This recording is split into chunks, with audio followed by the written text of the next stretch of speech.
Hi everybody, how are you all? 2 more days until 2023, and I guess we are all wondering what 2023 will bring. I wish I could be the bearer of good news or wave my magic wand and make everything okay, but unfortunately I can't, and unfortunately I do not think life in general will get easier soon. Here in South Africa, the outlook is rather grim, with rolling power outages to continue and possibly even get worse in the first 3 months of the year. Finally, Andre de Ruyter, outgoing CEO of Eskom, admitted to what most of us already knew, namely that those power outages are not due to old, defunct power stations. No, indeed. We actually have three relatively new power stations, but it is mainly due to theft, fraud, corruption, and sabotage. So last week, the government announced the deployment of small contingents of soldiers to 4 power stations. Oh my word, can anyone tell me why it took the government 10 years to figure that out? But yes, in some cases, it will also be a case of making old wolf the shepherd. But let's leave that for now. I'll pick up my work on Rumble next week and talk about that on there. Because this is, after all, my royal channel. So what do we think 2023 will hold for the royals? Unfortunately, nothing good, I'm afraid. Let's start with Harry and Meghan.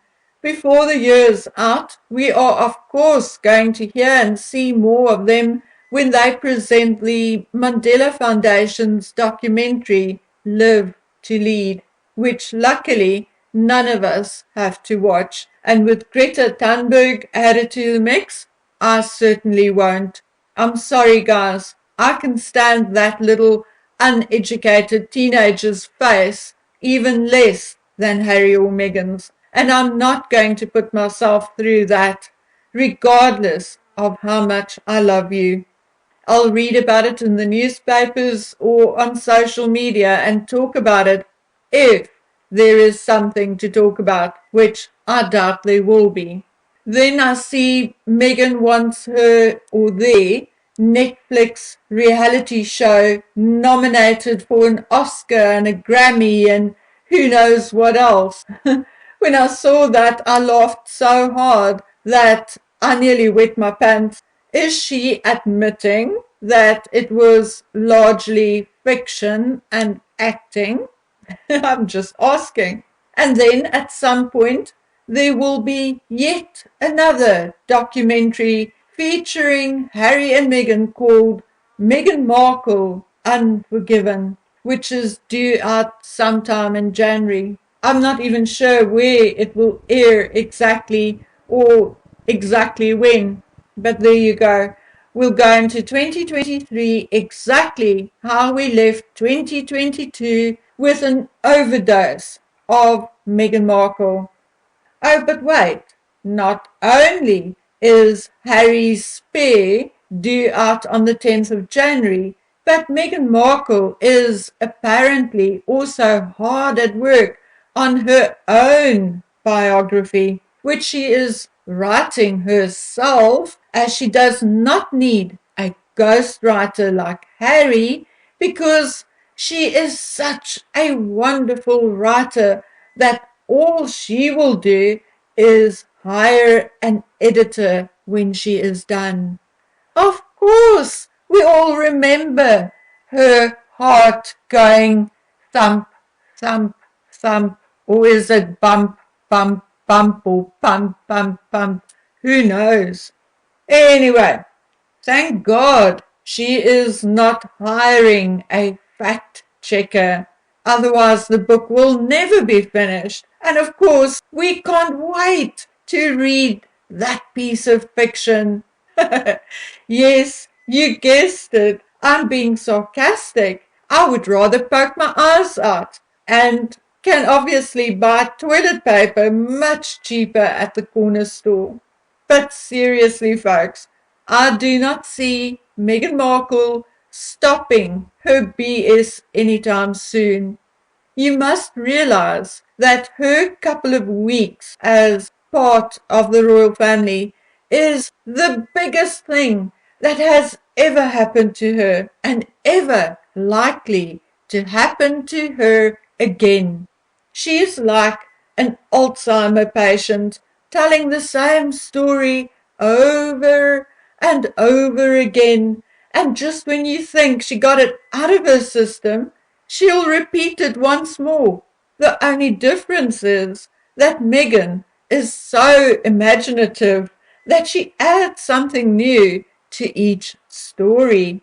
I think by the year 2025, she'll bring out a documentary telling us how she ruled over a multitude of countries, how South Africans did not only dance in the streets, but kissed her feet, and how she and Harry were actually married in a previous life. Anyway, as for has been and never was, I heard a birdie whisper that he will be in Britain early in the year to promote Spare, and allegedly he wants to see the king to explain his intent in writing the book. Oh my goodness, what is there to explain? Hi, Daddy, I needed money for poo drops for my 16 bathrooms.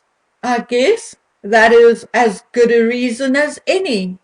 And talking about poo drops, one of my Australian subscribers sent me 2 bottles of Meghan Markle's infamous poo drops. It was hilarious. I've been wanting to try it out for ages now, but my kids thought it was so funny that it is currently proudly being displayed on the bookshelf. Yes, folks, here in Africa we only use air freshener spray or burn a candle. Seriously though, I'm yet to see poo drops in any of our major stores, so I thank the subscriber for sending me this. But I digress. I was curious as to what my source's opinion was on Harry and Meghan's relationship after the gossip that they were not getting along, particularly after the lovey-dovey display in the Netflix docu-series.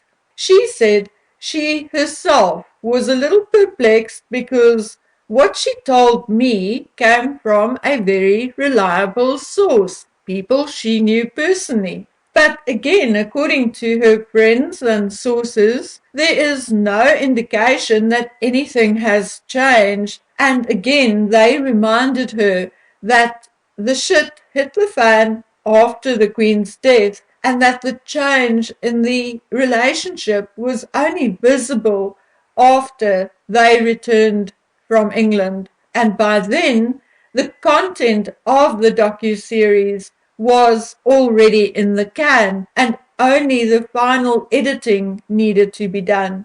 According to my source's source, it still appears as if Harry and Meghan are very much doing their own thing now.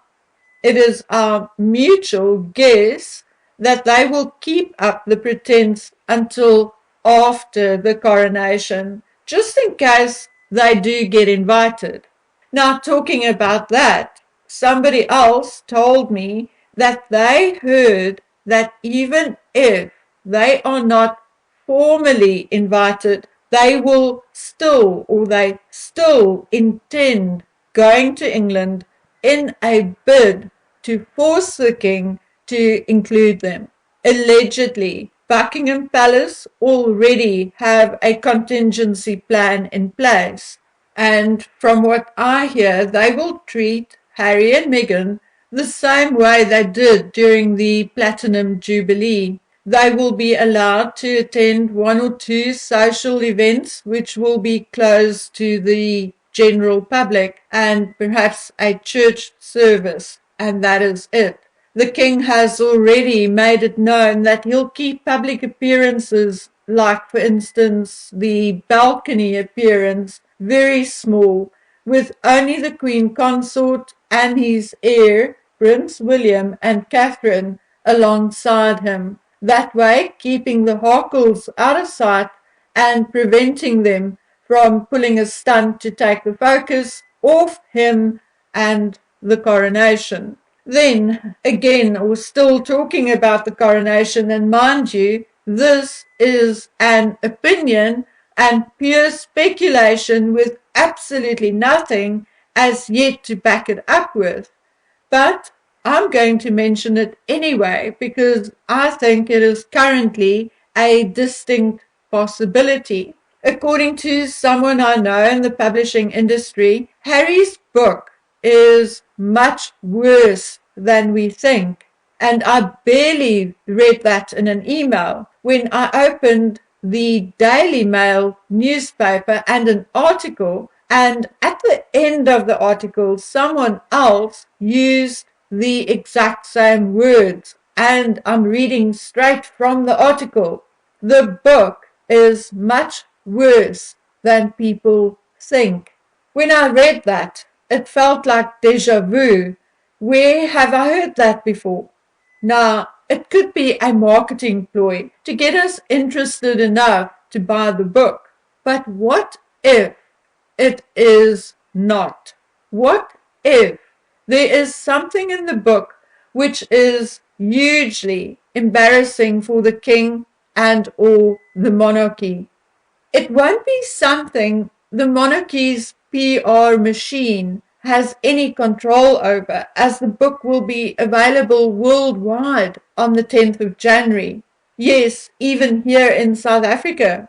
As a matter of fact, South Africa was one of the first countries to run advertising on Harry's book.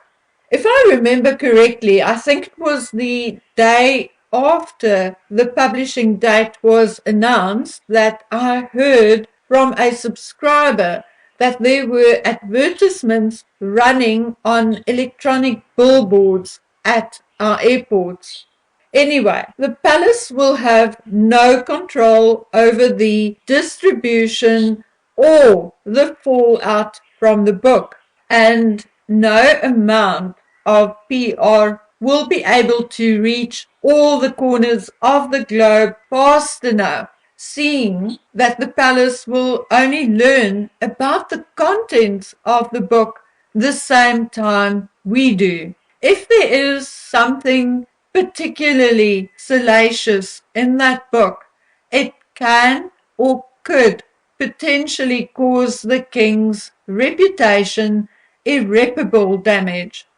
Anyway, so a friend predicted that Charles will not make it to his coronation, that there will be something in the book which will be so harmful that his abdication will be called for.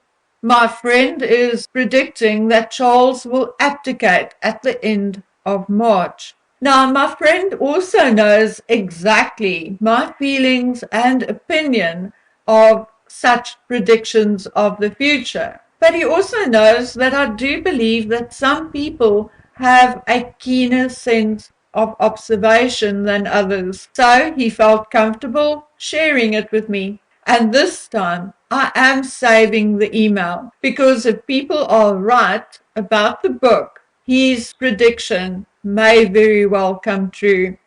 I received some other pieces of gossip from both sides of the pond, but I'm trying to catch up on my email, which I had severely neglected, and thus I'll save that gossip for a next video, and or for when I have all the puzzle pieces from these emails put together. So my friends, although I'm planning on doing another video tomorrow, I want to take the opportunity now to wish you all the very best for 2023. Please take care of yourselves and each other and stay safe until we meet in the next video. So until then, bye.